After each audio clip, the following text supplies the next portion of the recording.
Sur le Code du travail, moi je pense qu'il ne faut pas confondre simplification et déréglementation. Oui. Là, il y a clairement, pour moi, un biais politique. Dans cette refonte du Code du travail, il y a une volonté de flexibiliser.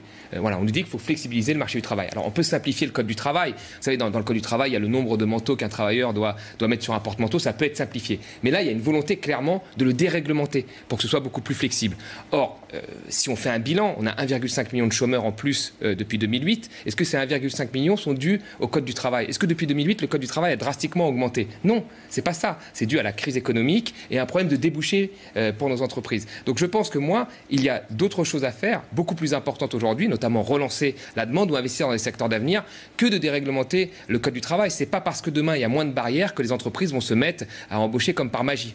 Et est-ce que l'investissement dans les secteurs d'avenir, ça fait partie des mesures phares du projet Macron, du projet En Marche?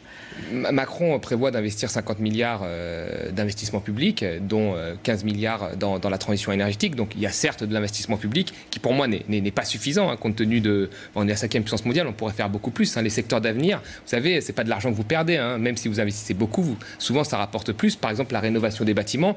En Allemagne, chaque euro investi rapporte en rentrée budgétaire de 2 à 4 euros. Donc c'est de l'investissement avec des multiplicateurs très rentables. Donc on pourrait aller plus loin là-dessus, on crée des emplois et vous savez en France, quand le bâtiment va, on dit que tout va. Donc ce seraient des investissements qui seraient très rentables.